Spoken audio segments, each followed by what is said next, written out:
We're going all the way back to the 1930s to look at Vampyr, a German film with one foot still in the silent cinema era. Modern vampire lore wasn't quite set in stone yet, so this one has a few unique quirks with its mythology, as well as some haunting visuals. Let's take a look.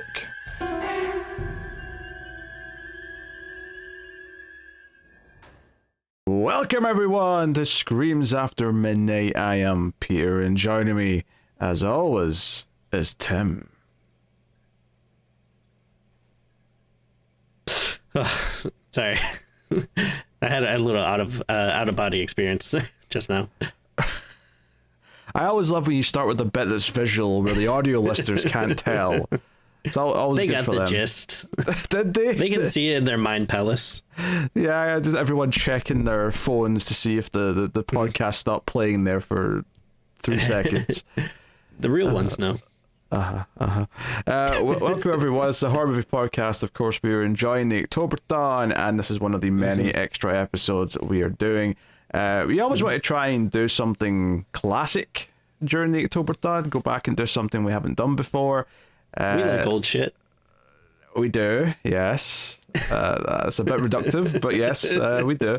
This year, we decided to finally check out Vampyr, or Vampyr, if you want to say it like Andrew from the hit television show Buffy the Vampire Slayer. But, yeah, this is we're not talking about the video game. No, not the video game with the same name. This is a German film. Which I've never played. Okay. You done? This is a German film from 1932, which has a Criterion. You were born. Shut up. Can I do the intro? Can I just do the intro before you start? Please. Came out in 1932. It's got a Criterion release. It's one of these kind of... It's an interesting film. It's been on my radar for a long time to watch and doing the show, and for whatever reason the stars just aligned this year, and it was time to finally get to this one. So but this was the first time reason, because I suggested it. yes well, the point is though is it was one that was like on the to-do list, and then you suggested it. I was like, yes, that's on the to-do list, let's do that since you're suggesting it. Like, it was serendipitous. Okay. All right. Do you know what bugs me? Is that this is an episode about a classic film that some people might stumble onto because it is a classic, important film, and they're met in the first 5 minutes with this shit. Right?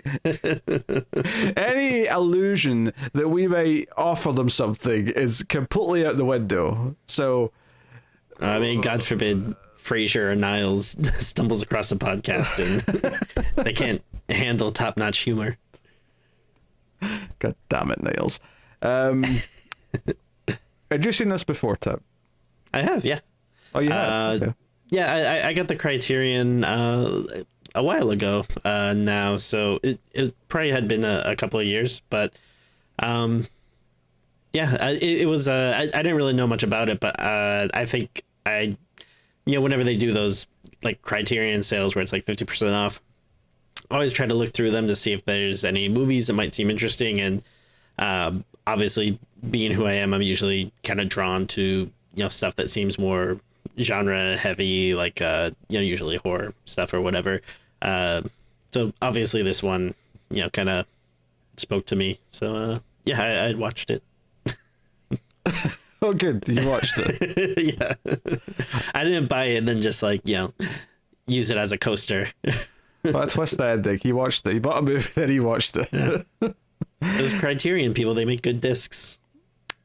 They do. Yeah, I hadn't seen this. This was one that was on my radar because Criterion had put a release out, but for whatever reason, probably because it wasn't one that I got around to buying before I kind of stopped buying physical media, so it just kind of fell by the wayside. But I'd been meaning to do it for a long time, just because it felt like a gap in my super classic horror film knowledge to have not seen this one. So glad to be finally checking it off. And does it have much of a is there a big reputation for it? Because I mean, I know obviously the Criterion-ness of it all does makes it seem kind of fancy schmancy, but I don't know, do a lot of people put this on their big vampire lists or something. I think it probably appears on a lot of vampire lists. I think, I mean, having a quick look around after I watched the movie, it seemed like this was a movie that wasn't particularly liked when it came out. It had been re-edited a little bit and got released again, still wasn't particularly well received. And it's something that's over time since it came out, it's received a more of a positive appraisal from people.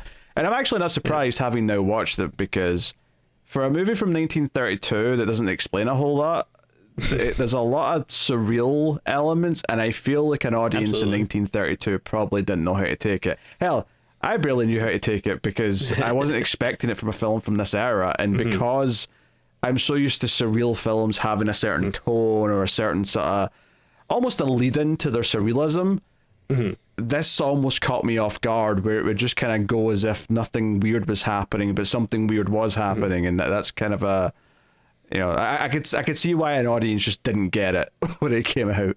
Yeah, you think like when the director was showing it, he was like, he's like, "Trust me, your kids are gonna love it." What? I mean, I get Yeah, the like from reference. Back to the Future. Yes, I get the reference. I happen to be quite fond of Back to the Future. It's just a very random reference, Tim. That's all. All right, sorry. I know, by all accounts, this was kind of a film that was kind of seen as the director's weakest, basically, while he was alive, because he kept working. I looked him up on IMDb. He was making movies up until the 60s, so he was going for a long time, and he was already, and he's like, I don't know, 40s by this point. So, yeah, long career. And it wasn't really until later that this got a bit more credit. Now, I don't know exactly when that turnaround happened, but I would presume it wasn't when he was alive, just purely because home video didn't exist when he was alive. You know, VHS. I mean, sure, yeah, some people had projectors and stuff, the ultra niche and all that, but like widespread home video didn't come around until a bit later. So I'm wondering too if it gets overshadowed a bit by like Dracula and Nosferatu. I mean, I don't know the exact release dates of those other movies, but they must have all been roughly around the same time-ish. Well, Nosferatu was like a decade before this, I think. Okay, so yes, that would have already been in play then. Yeah, Dracula, the American Dracula, was a year before this. Okay, let me just double check Nosferatu, because I'm not. I think I want to say it was 22, but I might be off by a couple of years. that would probably make sense though, because that was Nosferatu was silent, right? Yeah, 1922. So, yeah, I mean, that's. geez, we should did something for its 100th birthday. We're 2 years late now, Tim. I know. I said we should have. Bit late for that. Yeah. Although arguably we could we have. had a DeLorean. Why is there so many Back to the Future references tonight? Arguably, we could have done something for this film's 90th anniversary in the same year. That's true. That's your. Everyone loves a good 90th anniversary. It's still a big one. It's not as big as a century, but it's a relatively big one. I mean, I feel like you can do like 25, 50, then 100. I feel like those are the anniversaries you get. Okay, movie wise. I was going to say most people don't live to 100, so it feels a shame to not at least give them something for 75, because they're likely to hit that one at least. Yeah, I mean, you mentioned Nosferatu as a silent film, and I think that's an interesting point to make here, because this film is practically a silent film. Yeah, I was surprised because it had been a few years since I had seen it, and from what I remembered, I actually thought it was a silent film, and then I was kind of surprised when like people started talking. But like you said, it's not that like that often, and there's actually still like a lot of like title cards and stuff through the movie.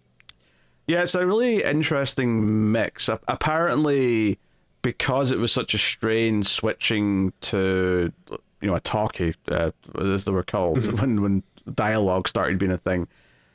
Some people still call them that. Who? Sometimes I tell my wife, like, hey, I'm going to go to a talkie real quick. No, you don't. Shut up. No, but like apparently it was basically just a decision that was made to shoot it primarily like a silent movie, and you can tell because the frame rate looks like a silent movie a lot of the time, where things are slightly spread up because silent movies were shot in 16 frames per second. So, and you can't spread that out at least I don't think you can without it looking stuttery. So you typically get this faster motion in silent movies. That's why they look that way. Okay. But you also have, not as many title cards as an actual silent movie would have, but still, the fact that there's any is weird because movies with dialogue don't tend to have those. Maybe you get one at the start to set up the story, but that's about it. But this actually has interjections where it'll just come up with a screen of text, kind of like filling in a gap in the story and be like, hey, this is the next part we're going into. Like, okay, that's kind of strange. So it's very much this weird thing where it feels mostly like a silent movie. It just happens to have some occasional dialogue. Yeah. But it is just dialogue, though. There's like almost no sound effects. And then the other thing that makes it feel like a silent movie is that the score, the music, is constant. Like just like a silent movie where it's under this assumption that you need it to be there the entire time, which you do in silent movies because if there's no music, there's no sound. And that's, I don't know. It's the audience may lose attention if there's no audio to kind of, feed that part of their brain. So, all right. I mean, the story's pretty simple here. A man named Alan Gray, who is kind of obsessed with studying the occult and vampires and stuff like that and things from the past. His search has led him to this small town, and while he's there, he gets wrapped up in a vampire plot. It's actually quite simple. I mean, I could probably sum up the entire movie story very, very quickly if I tried, but we'll save that for spoilers because, as per usual, I'll start spoiler free. We'll give you a warning before we get into the spoilers somewhere in the middle. And if you are enjoying the show, please do hit the like button on YouTube. It helps out a bunch if you do. And you can also get some bonus content from us over on Patreon or via YouTube membership. But I'll tell you more about that at the end of the show. So, Tim. Yeah. How do you feel about Vampyr? I like it a lot. I think it's a very effective, atmospheric movie. It's interesting. Because like you said, like I don't know if there's like a ton going on like plot wise and stuff, but I think something like this, watch a lot for the visuals, the mood of it.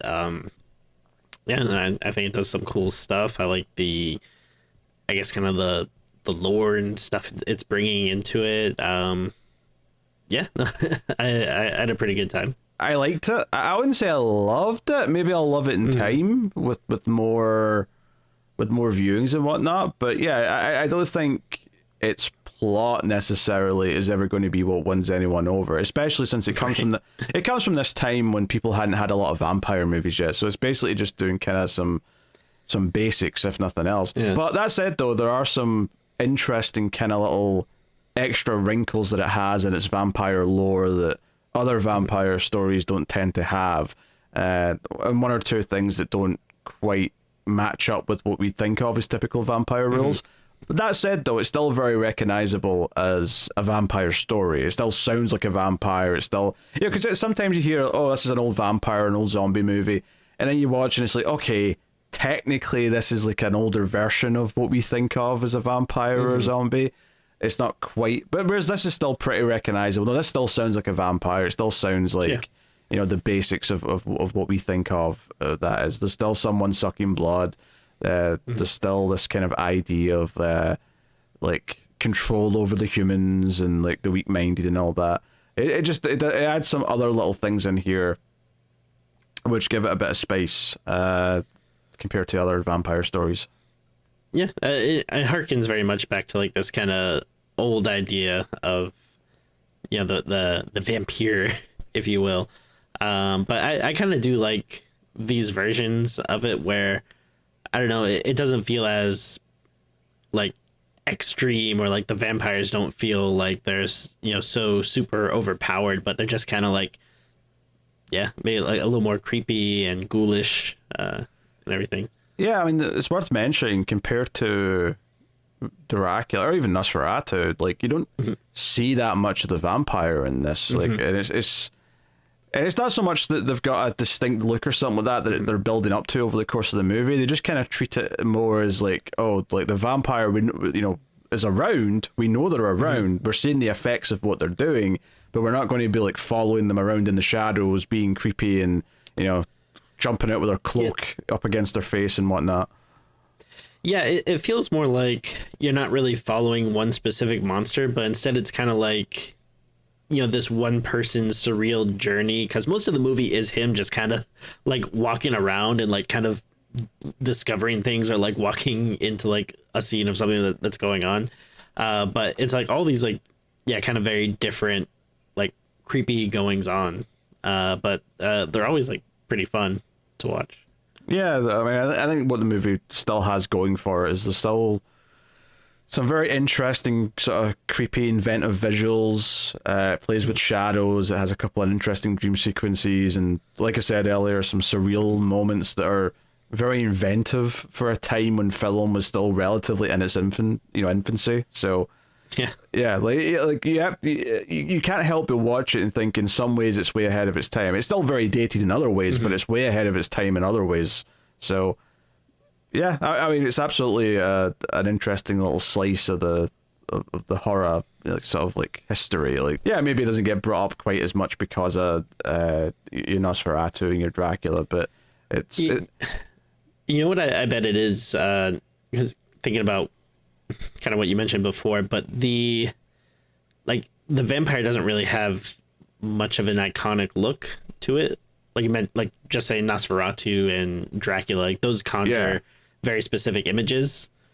I guess maybe shouldn't say like who or what the vampire is. I don't know if that's too much of a spoiler, but I would say it doesn't really have like a very defining or like crazy look about it or anything. Yeah, I mean, the vampire in this is barely a character. It's just more just it's what the movie's about, but it's not a character like Dracula where you've got someone chewing scenery, or whereas Nosferatu, it's more like, oh no, we're going to treat him as a movie monster where he's on screen and we see his shadowy silhouette and it's always this iconic kind of creepy visual. This is a very different take, which I think is actually what's kind of impressive about it, is that it comes at this time when, like, I feel like if someone's making a vampire movie now, there's like a half dozen kind of like kinds that I expect it to be one of, right? And I think most of them would make the vampire, or vampires depending on the movie, kind of larger than life characters, or they'd make them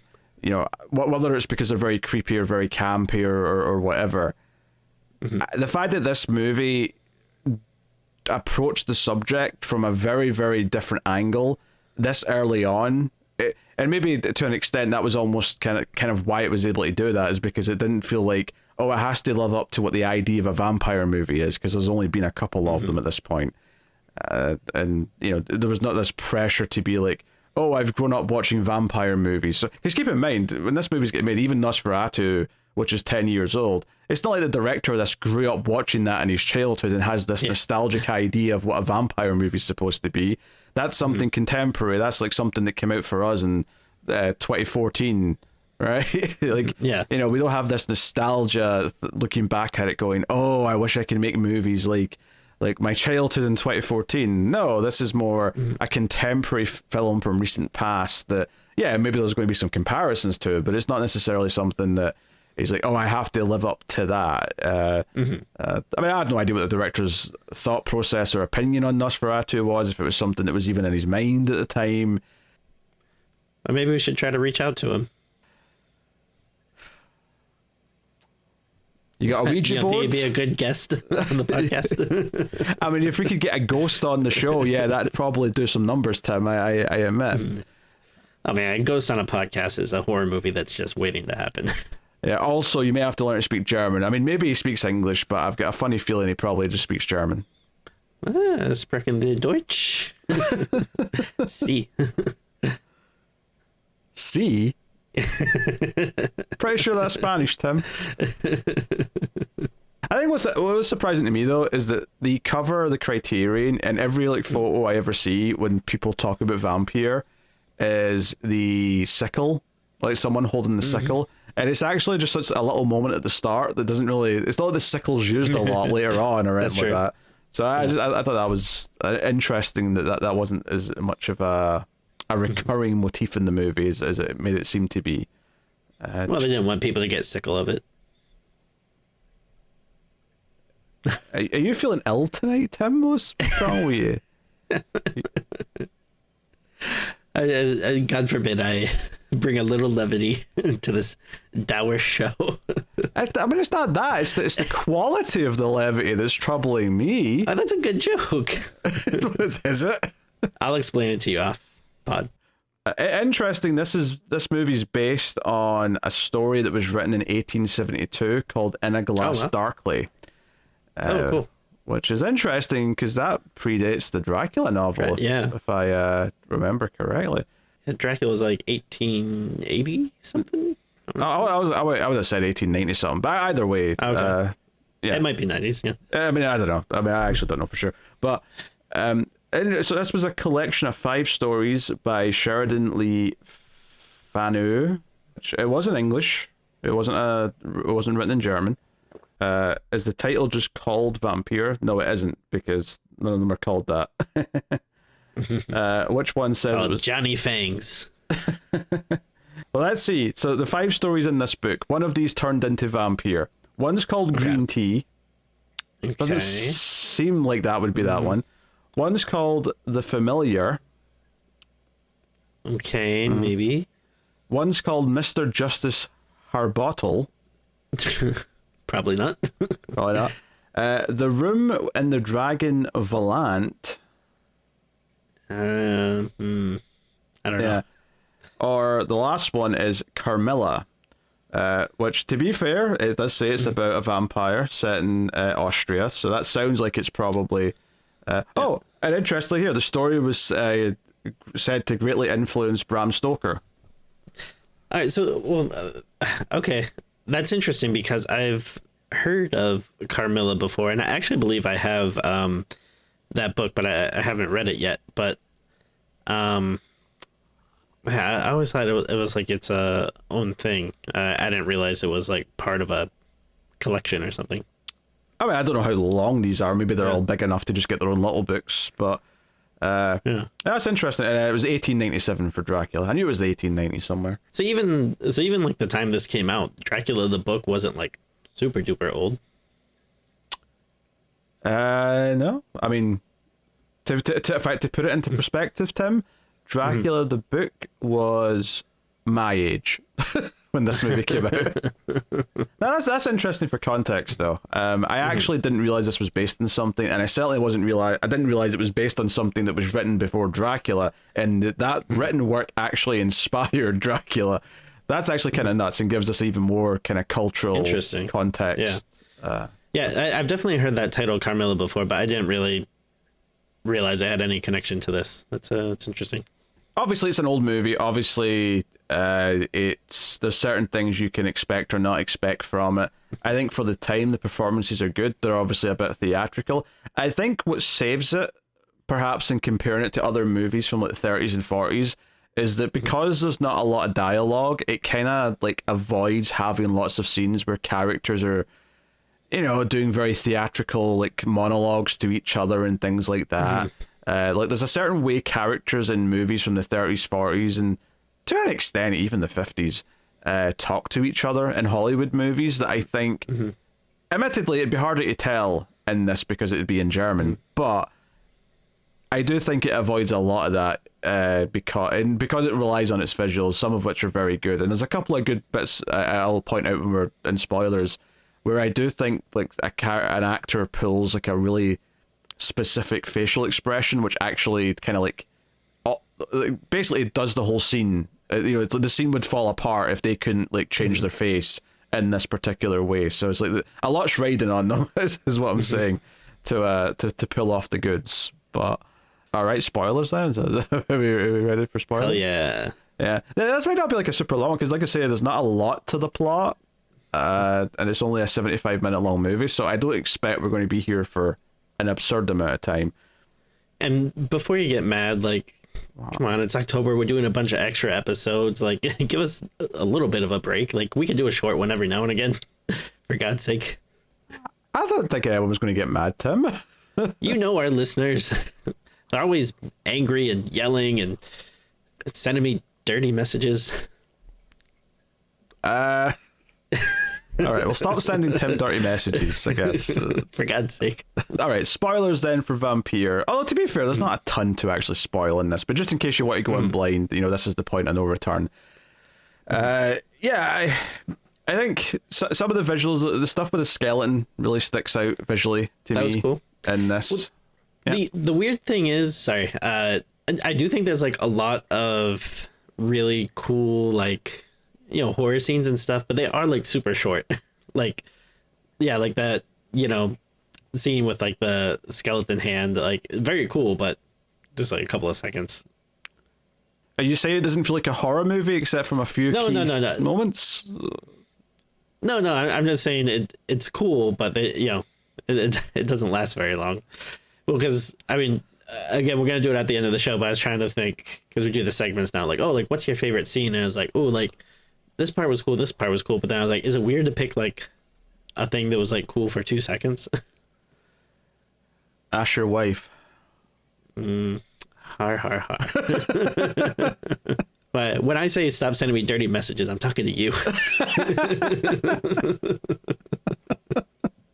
I don't send you dirty messages. I just tell you them on the podcast. Everyone hears them.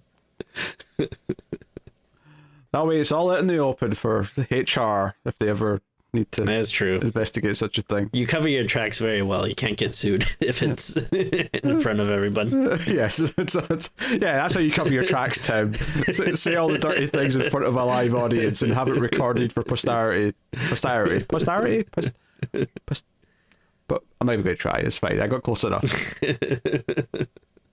That's all we ask on this podcast. No, I mean, obviously, I think part of this movie working is just kind of like the time it was made in, because, like, yeah, like the ultra kind of old school black and white imagery. It's a little bit soft. It's very grainy. Like, it does add a lot to the atmosphere. Absolutely, yeah. And I do think this is I like these older movies. I always think are good to throw on around this time of year. And obviously we're recording it early, but I don't know. It does have. Tell them how the milkshake is made. That's not the phrase. What do people say? Sausage. The sausage. That's the one. Why is this sausage? I mean, I guess because the thought of how a sausage is made is disgusting. I guess that's why. Yeah, like a milkshake is a very lovely process, but it's pleasant. Yeah, is disgusting. Yeah, every part of making the milkshake is a pleasant experience. Yes, quite right. But I'm just saying, this is a good October movie to put on. It gives you spooky vibes, spooky visuals.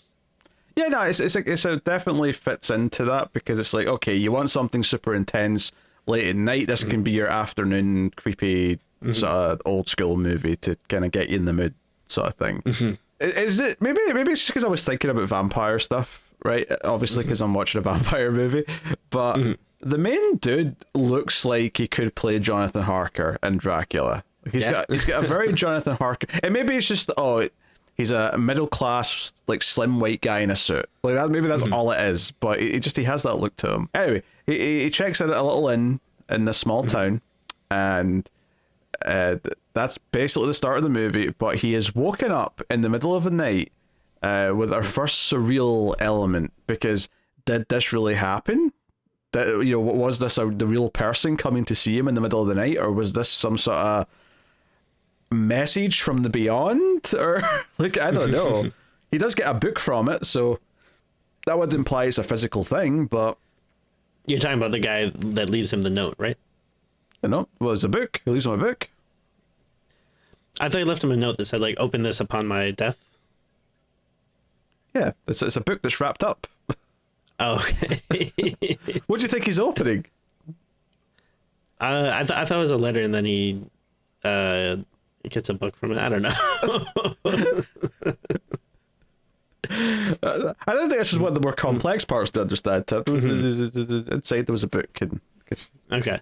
Yeah, later on he opens it and there's a book inside. Even the way this starts, though, has got this kind of creepy vibe where the key in the door starts to turn as if someone's like turning it with a magnet on the other side, and then this old man walks in, and there's very little context. He barely says anything other than the one line, which was something along the lines of, "She mustn't die tonight," I think was the sentiment, at least. I may be phrasing it slightly. And then he just leaves. And that's it. It's very kind of weird and surreal. And our main character is like, oh, well, I'm going to have to get up and check this out. See what's going on. I'll go see if I can find him. He grabs the little package that's got the note saying, open this upon my death. And he takes it with him, but he gets dressed. And he goes looking for this old man to see what he can find. And basically from there just stumbles into a few things until he gets to the main part of the story. He had already seen that large guy with the sickle outside, right? Yeah, that was before he went into the end. That was right at the start, yeah. Which again, yeah, like I don't know if that has any specific meaning, but it's like it's a cool visual. Well, I mean, thematically, it makes you think of the Grim Reaper of Death and stuff like that. Maybe Sharon or Charon, however you pronounce the river. Yeah, the river Styx, like when they're the death thing. Yes, I mean I don't know that well, but yeah, that's the gist of it. Yes. People who play Hades know these things. They like to go on about it. One of the most overrated games in the world. Okay. Tim's bringing the hot takes. I don't understand why people love that game, but I think it's fine, but I don't have an affinity for it the way most people do. But yeah, we get our sort of next batch of weird stuff here, where Alan is like, he basically sees shadows that are just on the road. I thought this was cool. Yeah, it's kind of weird. It's kind of creepy. Some of them turn out to be real people later. Like there's clearly someone who's got like a peg leg, which does turn out to be a real character. But the first time you see the shadow is like there's a shadow climbing in a window, but you don't see like where the person is, where the shadow is coming from. And then when he sees the real person with the peg leg, it looks like a soldier or something like that, maybe a policeman with a peg leg. He's then sort of like, attention turns to like these shadows that are going to like dancing across the wall. And when I say dancing across the wall, it's like, it's like there's couples dancing and spinning around in front of the wall and there's shadows on it, but there's no people. It's just the shadows.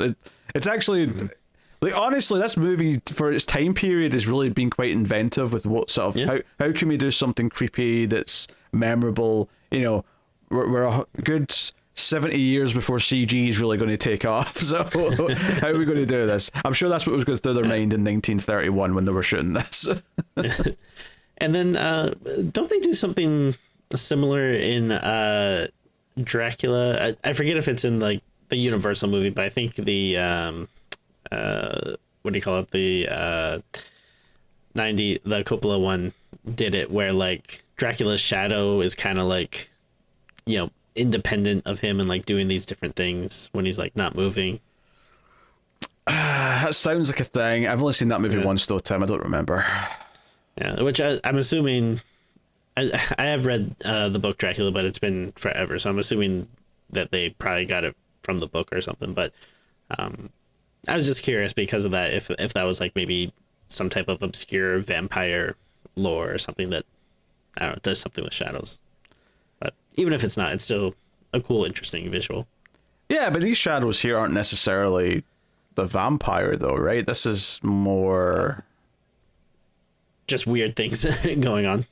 Well, no, not just random weird things, but like the people who have been killed or whatever. Yeah, no, I mean, yes, I didn't think that they were like actually the vampire's shadow or anything, but I would assume, I don't know, most of the stuff that's weird that's going on in the town is somehow loosely connected. I don't know. Oh yeah, no, I'm sure everything's connected to the fact that there's a vampire causing chaos. Like, I'm not saying it's not. I'm just saying that, like, I think it's not as unlike versions of Dracula where the shadow is just like a superpower. I don't think that's what's going on here. This is more right. Yeah. Like there's like sort of a ripple effect throughout the town, and this is like the shadows of either victims or maybe the people who worship Satan who are dancing because they're happy a vampire is doing bad things. Yeah.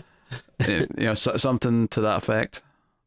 Which in and of itself is I think it's a pretty cool idea that, yeah, it's not just like, the specific vampire thing that we're used to, where it's like, here's a vampire, here's what it's doing, but it's like kind of seems to have this outreach that's like affecting the whole town or village or whatever, and just causing all these really like weird, surreal things.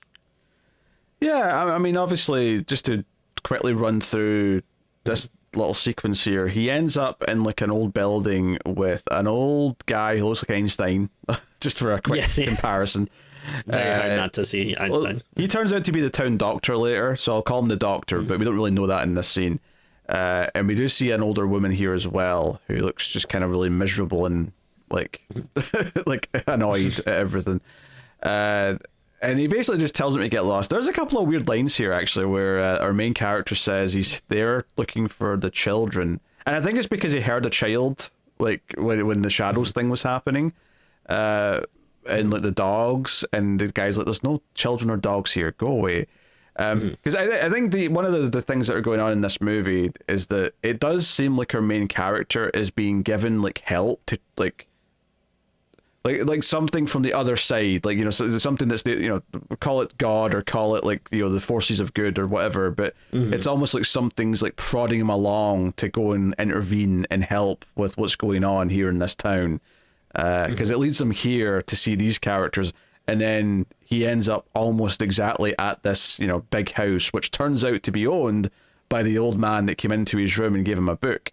And then this old man dies after being shot, seemingly by a shadow. We get like the shadow again, holding up a gun and shooting this old man in his house.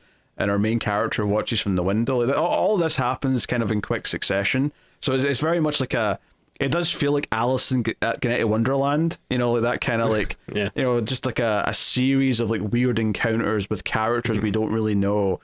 But we recognize this guy. No, it is kind of strange that the main character, he feels very passive, like so much I feel like is him just kind of going to these different like houses or places or whatever, and then just kind of like watching or witnessing stuff, which, you know, I'm not complaining about that or anything, but I just think it's kind of interesting that, you know, it doesn't feel like he's this, I don't know, big hero or trying to like solve this mystery or anything. Like, you know, it just seems like it's kind of him just stumbling into these things.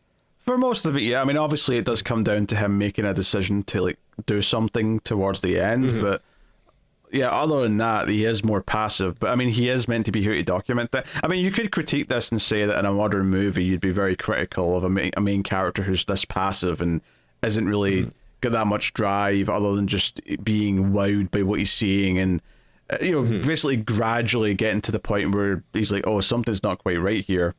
I need to keep an eye on this, and then ultimately intervening by the end. But like, to go back to like him getting to this house though and seeing this old man that came into his room at the inn, the old man, like, there's never any indication this old man knows he did that, or like that he actually physically went and did that himself, because it doesn't feel like it doesn't feel like, you know, he doesn't say anything or even like show that he recognizes the main character.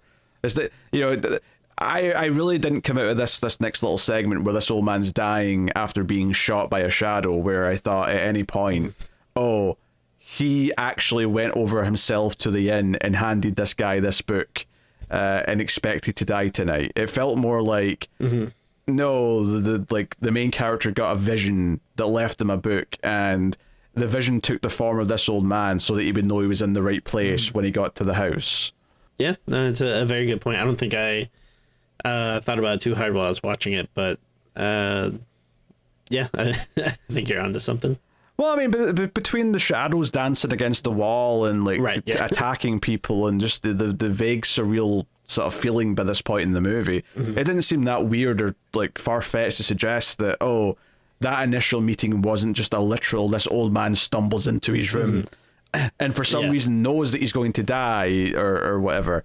I mean, unless the implication is that he's written this book and he knows that there's a vampire and that's what he's trying to like deal with. Yeah, he's coming here to like, well, I even warned him to ask him for help. He's like, hey, my daughter's sick, she's dying because of this. But he never actually says that. It's all very vague, which is why it feels like a otherworldly message. It feels like if it was just him, why wouldn't he say, my daughter's dying, like, if I don't make it, you need to read this and help. Like, you know, he would say more things, perhaps. I mean, maybe arguably, maybe he wouldn't. I don't know. Maybe he's in so much shock of what he's going through, of what his family's going through, he can't even put the words together. But I don't know. It just that was the vibe I got. I mean, I could be wrong, but it was the. No, I think that's a very good point. I mean, for a start, how did he open the door to get into the guy's room? Because it was locked. That's true. Yeah. Right? Supernatural. Who would have thought? That's all I'm saying. This portion of the movie is, effectively the meat of it, which is we learn that this old man who does die here has two daughters. One is sick and in bed. The other one is the younger sister, and she's the one that does kind of talk to her main character a little bit. Again, there's not a lot of dialogue. It's not the movie style to have a lot of dialogue, but there is some back and forth. They seem to, I won't even say bond per se, but if there is a romantic potential pairing, it's these two, just because they're now, in the same room as each other, and she's explaining that her sister's sick and whatnot. But over this next chunk of the movie, he starts reading the book because he opens the thing because the guy's now dead. Here we go, typical horror research scene. Very good. It's just anything but typical, really, because I mean, I'm just joking because that's something we always talk about in these movies, but he's basically reading the book, but it literally will just show you the book on the screen, and then they're basically like, you read it. We're not going to tell you about it. You read it. I mean, it's kind of smart in a sense, because if you're doing the silent movie thing where we've got these big text cards, then having a book be the text card isn't that much different. So it doesn't feel like a weird pivot. It feels like, this just feels like it's more of the same. Also, to be fair, most people, if they're gonna be reading something, aren't gonna just automatically start reading it out loud. They're probably gonna read it to themselves silently. So, a bit more realistic. Yeah, I mean, I think there's pros and cons to this. It works in the context of this also having the title cards, because it's kind of like a silent movie, even though it isn't a silent movie, but it mostly is. Yeah, I mean, in a modern movie, you would critique this because all you're doing is here's some exposition. Here it is. Just read the exposition. This is all the important information about the vampire lore that you'll need to know. It's all here in these pages. It's split up, of course. You don't get it in one chunk. You get a couple of pages here, a few scenes happen, comes back and reads some more, a few more pages, and then another character starts reading the book later. You get a few more pages then, and it's just kind of, we get it kind of sprinkled throughout. But again, you have to keep in mind when this is made, how early this is in filmmaking, how much they either felt or couldn't feel like they could show. And I think if it didn't have all of its other inventive qualities and all these other scenes where you've got these shadows, or you've got the dream sequence where the main character sees a skeleton handing him a bottle of poison, and some of the weird stuff towards the end, you probably would come out of this and go, well, this movie had nothing to show, and it did most of its interesting stuff by just putting blocks of text up on the screen. But that's not true, though. It does have all this other inventive stuff. It did try to do all these visuals as much as it could. There's a lot of, for 1932, there's a lot of very memorable visuals in this movie. It's just that it also has this as well. So it kind of works in a weird way because it does feel very old school. And again, it's one of these things where it works here. Would this work in a modern movie? If someone said, I want to do an old school style movie where when we get to the exposition and someone's reading a book about vampires, do we just put the big blocks of vampire text up in the screen? It probably wouldn't. It would probably feel weird. It'd probably feel forced and whatever.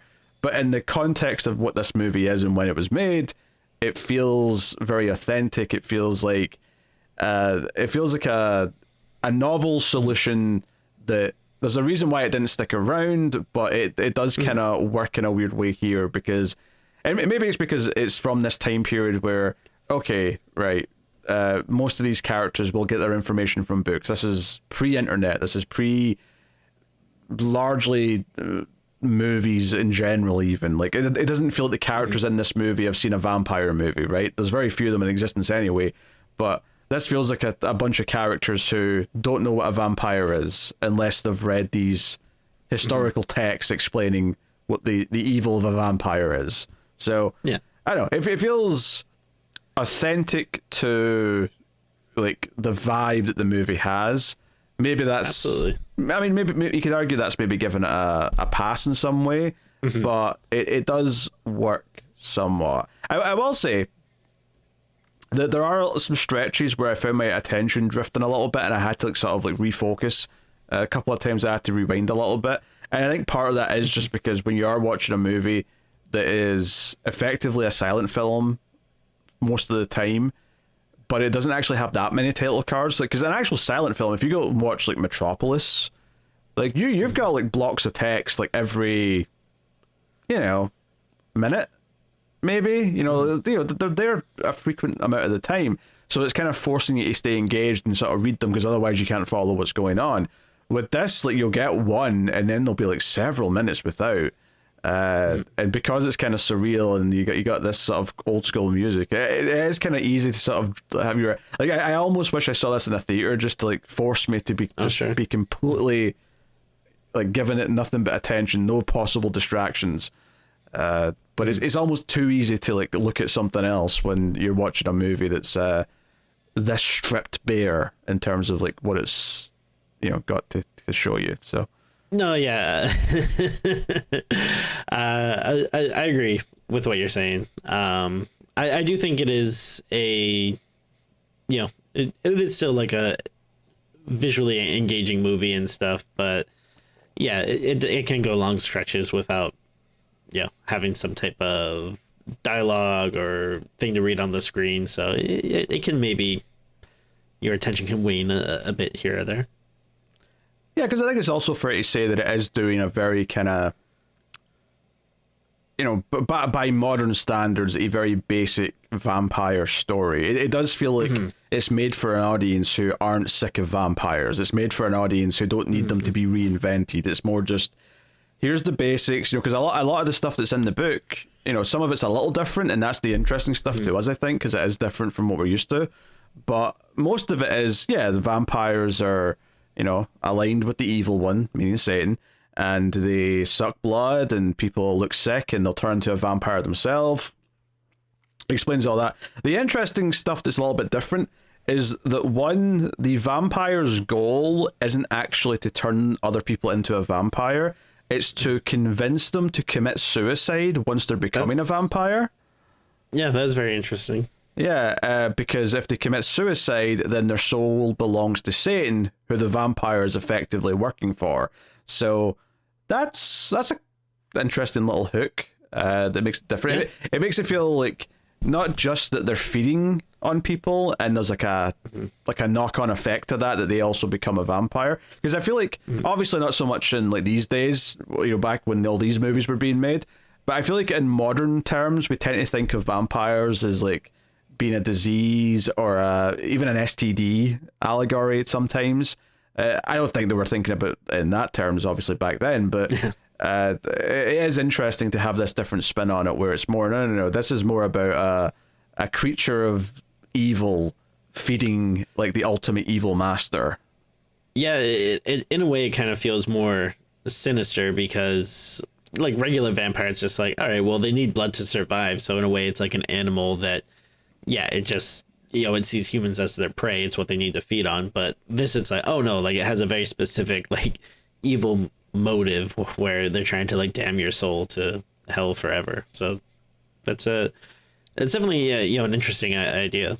Even just the part where they have to make you commit suicide, that's a pretty evil thing. So it's one thing to kill someone, it's another thing to like force them to do it themselves.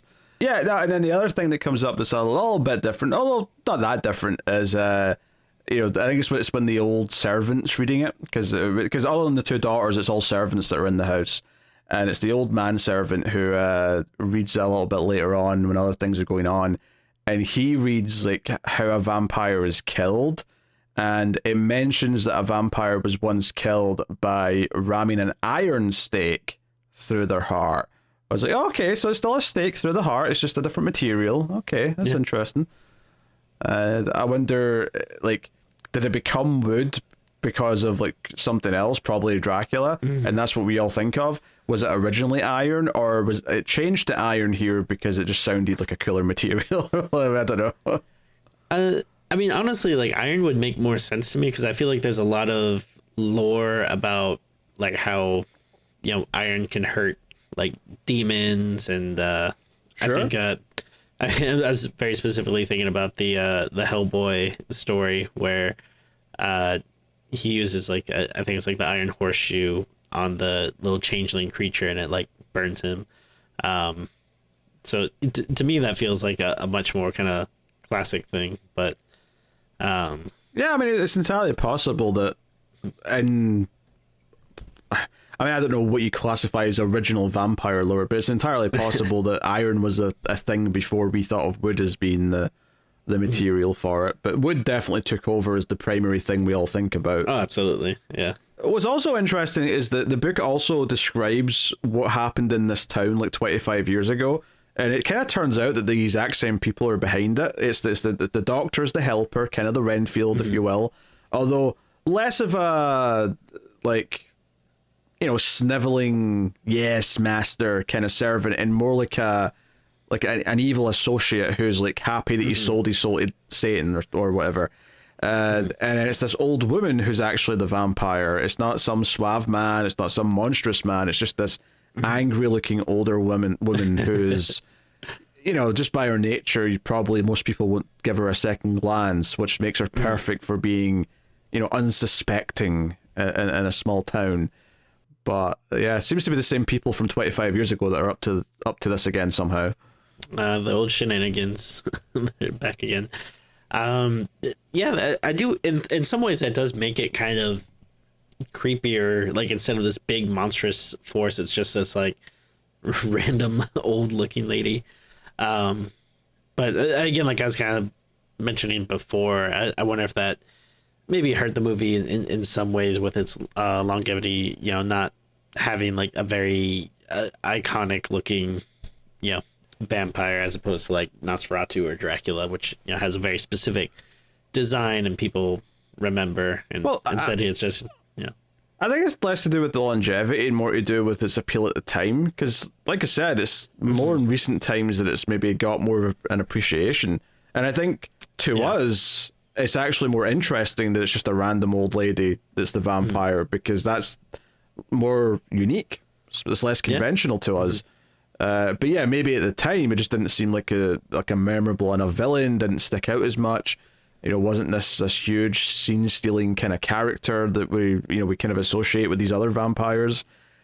You know, this is something a little bit different, but it's kind of that unsuspecting, like, you know, it's kind of like the T-1000, right, versus like the Terminator, where the whole point of the T-1000 is that he looks like a much more normal dude that you would never suspect is actually this, you know, evil killing machine. That's kind of what this old lady is that you're like, yeah, you look at, I mean, Nosferatu, like, okay, he looks like trouble. Dracula is like, oh, he's a sort of handsome, suave person who's manipulating you into, like, you know, dark biddings and whatnot. But this old lady, you wouldn't even worry about it. But it comes off almost as more menacing because of that. Absolutely. At this point in the movie, the older sister who's sick is disappeared from the house. And they find her quite quickly, but they find her outside, sort of like lying on like a tree trunk or whatever it is, but sort of draped over as if she's been bit by a vampire. And they bring her back in, and they're like, "Oh, she's lost blood. She's sick. We need to get the doctor." And this is when we find out the old man from earlier is the doctor, the Einstein-looking dude. He's just credited as the village doctor, and the vampire lady's just credited as the woman in the cemetery. Well, that's all they're given. Which is funny actually, because the lady is named in the book by the sounds of it. Like, she did have a name, and there was a name on the gravestone as well. Was it like Margaret or something like that? Yeah, it was like Margaret. Chopin. Yeah, it was a word like that. Yeah, not a word, a name I'm used to seeing certainly, but yeah, like, you know, so they bring the sister in and they call the doctor, and there is a moment here where the doctor comes in, and this too, I was kind of questioning, like, is the doctor recognizing the main character? Because the main character recognizes him and is like, "Good evening," and he just kind of pauses and thinks it's weird the way he said it and goes, "Good evening," and then goes up to check on the older sister. And by this point, we've already seen in the book that, oh, sometimes they'll have like a helper, like someone important, like a doctor in the community, who'll help them with their dark biddings and whatnot. So we know he's probably up to no good, right? That's the vibe we're getting from him. And very quickly he's like, hey, she needs blood. How about you? And he looks at the main character. Are you willing to give her blood? I'm like, didn't even ask him his blood type. That seems like an error. Obviously, the implication here is that he's going to do a transfusion. Although I would question, like, is that what he's actually doing, or is he feeding her blood because now she craves the blood? Because one of the things the book said is that when someone's bit and they're turning into a vampire, and this is maybe why they're able to be convinced to commit suicide, is that they still have their humanity, so they kind of like they crave the blood, but they're disgusted by the fact that they crave the blood, and they're disgusted by like what they're becoming. So, which again is almost like more horrific than what because most movies are like, oh, once you become a vampire, it's like a light, you just switch to a new personality. You're an evil monster now, and you don't care. You love it, like you're dead and loving it, as Leslie Nielsen would say. He once taught us. He's taught us many things, okay? Yeah. Oh, yeah, of course. Yeah, taught us many things. Yeah, this does seem a bit dark. In fact, one of the acting moments I was talking about, I think it's before the doctor comes, they put the older sister like in a room on a chair, and the little sister is with her, and I think the main character kind of walks in as well. And the older sister, like, she just like goes from talking like she's scared, that she hates what she's becoming. She doesn't obviously know she's becoming a vampire, but she feels that there's a dark force, and she's very distressed. And then all of a sudden, she just sort of pulls this sort of weird smile and stares up at the ceiling. And it's a really strong little performance moment where it's like, oh, it feels like she's changing. It feels like something's taking over, and it's really scaring the crap out of her younger sister, who kind of gets weepy here and wants to run out the room and whatnot. But I don't know, that was a really good moment. I think it sticks out though, because like, I mean, you say it's a quick moment, and I guess it's relatively quick, but it does feel like it goes on for a good, like 15, 20 seconds. It's like a nice extended little bit of her just acting really out of character all of a sudden. And it's not like we have a great idea of what her character is, but it's enough, like we see her enough before that you can sense the change, and the smile's kind of creepy. And then at one point the smile goes away and she's still staring upwards, but it's like now an angry stare. And you're like, oh, what's going on here? But it does feel like she's changing, like something's affecting her. So it does kind of sell you in the idea. And like, again, up until this point, you've barely seen any actual evidence. Well, not evidence, but you've barely seen the vampire herself. You've seen this woman found out lying, and they mention she's got a bite in her neck. They mention she needs blood. But, like, we keep seeing the effects of the vampire on this town, and the people in this family, in this house especially, but without seeing that much of the vampire herself. I think it's cool. It's got a kind of a mysterious quality to it. I agree. Again, it's interesting that at this point, like I said before, there haven't been that many vampire movies, let alone that many movies in general. But it already feels like it's kind of doing some twists and turns and getting us stuff that we normally don't see in vampire movies. That at this point we've seen hundreds, if not thousands of them. It is nice to see something like a little different. Yeah, but again, like, this was made before all these other things for the most part, right. Yeah. It's not subverting things. It's not intentionally trying to be different.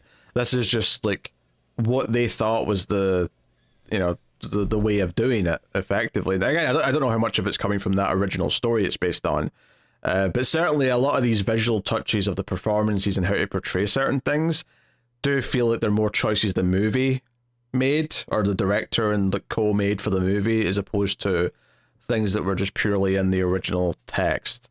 But no, it's not to disregard the original text, because it does feel like the original text was basically Vampire 101. Like, here's, because you can compare this to what happens in Dracula. You can compare this to like Mina being bit and feeling kind of woozy and like starting to doubt things and maybe being drawn towards Dracula and everyone being concerned about her. There's absolutely a lot of this in Dracula. So I believe the next section is that when our main character becomes a ghost for some reason. Well, it's after he walks in and catches, because he has his dream first, right? He has the dream because after he gives blood, he passes out and he has a dream of a skeleton who is sitting in front of him and has a bottle of poison in its hand, and he kind of like sees this. It's kind of cool, really creepy for its time imagery. And he wakes up and he goes into the bedroom and catches the older sister about to drink poison that the doctor's given her. So he's basically caught the doctor trying to have her commit suicide. And the doctor runs out at that point, and our main character gives chase. And it's when he's giving chase that he gets weak again because he's just given blood. And he sits down on a bench. And this is when he kind of like has an out-of-body experience where he goes... Because what's funny is that he goes walking off, and I didn't even get it at first because I was like, wait, why is he semi-transparent? I don't understand. Yeah. It took like a second to be like, huh? And then he sees a whole bunch of stuff, and I'm like, wait, is this happening? Is he already dead? And it wasn't until we went back to him sitting in the park bench that I went, oh, no, that was like a vision of what is going to maybe happen or could happen if he doesn't do something, I think. That sounds about right. But yeah, he walks around, and most importantly, he sees his own body in a coffin. And this is actually some of my favorite imagery in the movie is like the shot of like the coffin lid going on, because even though this is not a normal thing to have, it's perfect for this moment. Is that there's a little window in the coffin right above his face, so you get this great shot, sort of like the camera being on his chest, looking up at his face, and like the window's there, and you also get like a POV shot looking up, and you see the doctor kind of like looking into the coffin, and then you see the vampire looking into the coffin, and it's all just kind of this like, I think it's a combination of like the threat of dying if he doesn't do the right thing, but also kind of like a hint of like, oh, this is where she is. She's in a coffin somewhere in the cemetery. Which actually the old manservant's already kind of figuring out, because he's read the book and he gets a couple of iron like poles, and he's like, all right, I'm going to go find this vampire. I'm going to go take care of it. Also worth mentioning that the younger sister has disappeared from the house, and one of the things that our main character sees as he's witnessing his own body being locked up in a coffin is he sees the younger sister tied to like a rail or something in one of the rooms. So they've got the younger sister. The vampire's got her next victim just kind of like lined up for the nibbling, yes, if you will. Yeah, he goes back to his body.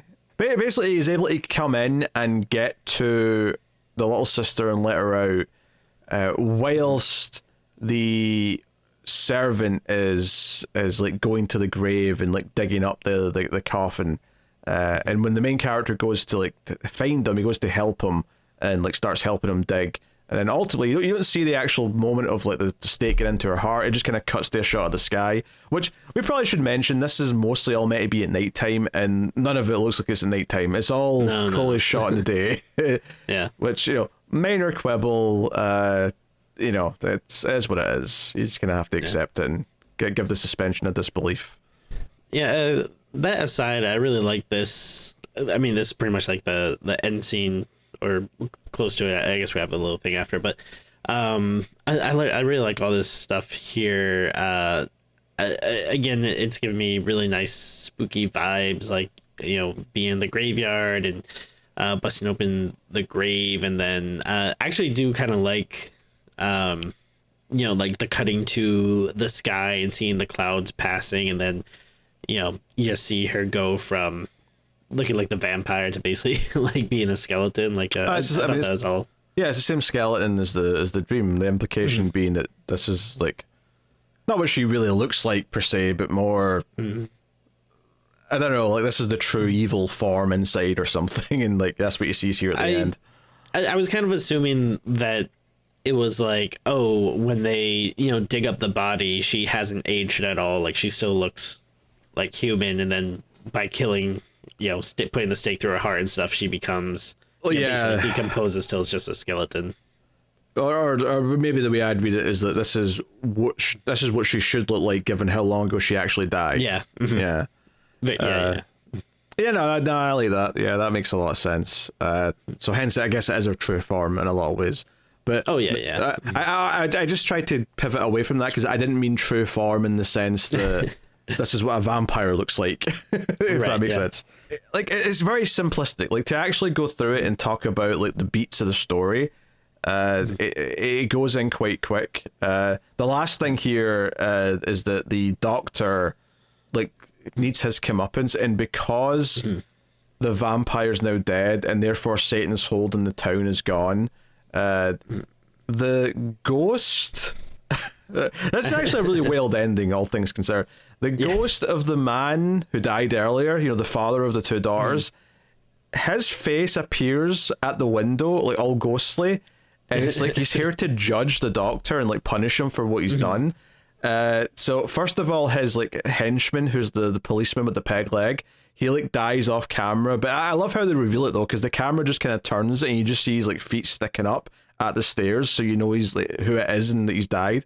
And then like the house, like lights start to flash, the house is like shaking or whatever, and like the doctor has to run away, and he eventually runs like across like a field into a mill and ends up trapped in a cage. And then the servant from the house who worked for the man who's now dead, he turns the mill on, and this doctor gets buried in, I think it's flour, and like I think so, yeah. And this cage where they process the flour. So we get these final shots of him just being buried by flour and like try to like claw his way out of the cage, but he just can't. It's kind of funny because in a movie about a vampire, I feel like this is actually the most brutal like scene in it, because it's the one where I feel like you're actually seeing the most stuff happen, and then it's not even like the vampire doing it. It's like the good guys doing it to the... It's the ghost of a good guy. The ghost of a good guy. Well, okay, technically the servant turned the machinery on, so I suppose it's not him exactly. But yeah, I mean, like the fact that they just did this at the end without hesitation, the ghost of the guy who died earlier comes back to punish like those who helped the vampire, is kind of interesting. But I guess that also goes back to why I thought it wasn't really him, at least not physically, when he came to visit the main character, because he shows up as a ghost at the end. Yeah. I don't know if that means he's got like I don't know, like he was always a spiritual man perhaps, or something. I would just say it's a whole weird town where supernatural stuff happens. Yeah, but the main character does have these moments, between seeing like the man give the message with the book, and then later on like seeing what'll happen if he doesn't like help kill the vampire. It kind of like gives this impression of like, no, he does have like some special about him, some sort of psychic sight or something. Like I don't know what you call it, but there's something going on there. But yeah, maybe it's all just tied to the town. Maybe it's or like I said earlier, maybe it's the forces of good trying to like intervene and like send someone in to help. Ultimately though, it's not really the story that's going to stick out that much. Some of the vampire lore is interesting, but for the most part, it's the visuals that you're going to be taking away from this. It's the shadows, it's the skeleton dream, it's the out-of-body experience, him watching himself be locked into a coffin. The visuals that come with that are really cool. Those are the standout moments. And then little bits of the performance, like when he sees the doctor again, it's this moment of recognition, or when the older sister's like starting to change and her like demeanor's like shifting really quickly, and suddenly that's the moments that kind of stick out to me, and like the overall vibe of the movie, as opposed to the story being something that's particularly special. Yeah, it's a very fascinating piece of horror and vampire cinema history. That if you're into that stuff, it is well worth checking out. You see kind of the one of the granddaddies of the genre. And I mean, I guess like a lot older movies, it's pretty short, so it's like what, 70 something minutes. Yeah, 75 minutes. Yeah, so it's not like it takes a lot of investment or something. It's a nice thing to throw on and get some like weird, creepy visuals and some interesting surreal elements, and and I think it obviously like the look and the whole feel of the movie is kind of what you're paying for. All right, Tim, what is your scene of the movie? It is a little tough because like I do feel like there, like you're saying, like there's a lot of scenes that you remember because of the weirdness or whatever's going on with them. I don't know. I think maybe I don't know if it's like the most interesting or surreal, but I don't know. I do kind of keep thinking about just that scene towards the end where they basically dig up the vampire and stake her, and I just like the way it looked and the clouds and stuff. I don't know, it just looked cool to me. It's something I've been thinking about, but if I could cheat and say that like that kind of last little act with that, and then going into the ghost and the doctor guy running into the mill, like if that all counts as like one scene, I just really like that whole last portion. But it doesn't count as one scene, but like I get what you're saying. Yeah, but that whole, I mean, I like the whole movie, but I like that part. But I'll go with the actual, staking of the vampire and everything. Sure. A couple of choices I could make. I think I want to go with him being locked in the coffin, when they're nailing the coffin shut and you can sort of see from inside the coffin and go looking through the window. I thought that was just particularly eerie. It had a really cool vibe, and I don't know, it's the visual that I think will stick with me the most from the film. And there's a few memorable visuals, to be fair, but MVP of the movie. It's interesting because I can't go with the actual vampire or vampire because again, they just feel like such a even though technically the movie is kind of surrounding them, they're not much of a presence in it. I kind of want to give it up to the doctor. He I don't know, he's just has such a distinctive look. I don't know. I did always kind of like seeing his Einstein looking ass on screen. And then, it is a very memorable, death for him at the end. So, I'll go with him.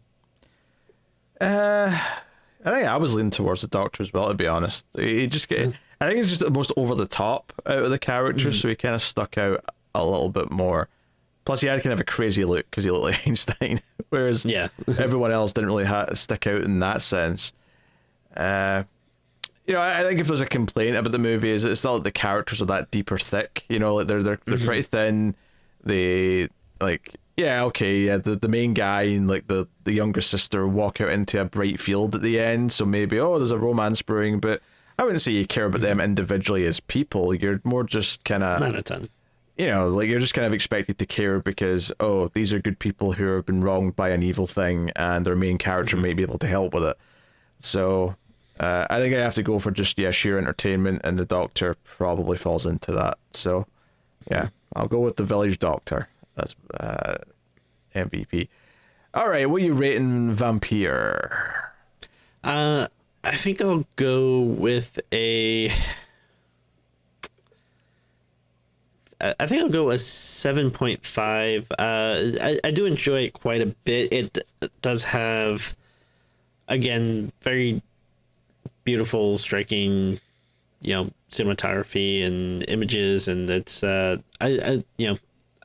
like looking at it a lot. I like the weird, surreal scenes and stuff. I guess the things that maybe kind of ding it a few points is maybe a little bit of the lack of story, maybe to tie everything together, and kind of like you just mentioned, like not the most memorable like main characters and stuff. But I don't want to complain about it too much. I think it is a very interesting watch, a very easy watch, and again, it kind of hits what I'm looking for, especially around this time of year in terms of like kind of spooky atmosphere and vibes.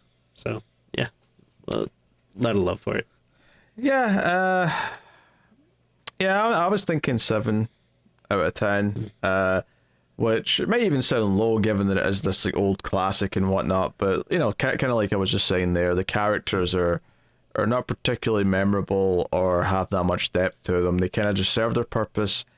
It kind of feels like a very basic vampire story, in that it's more about just getting across the idea of what a vampire even is, and just kind of like doing the 101 version of that, as opposed to being like, we're really going to explore how this is affecting the people that are suffering because of it. You get enough to understand it, you get enough to feel a little bit for it, but not much beyond that. And I think that's probably the biggest thing that it's missing because the surreal stuff's good, visuals are good, tone is pretty good. The ending's pretty happy, which I think movies from this time period are just always going to have a happy ending. That wasn't a surprise.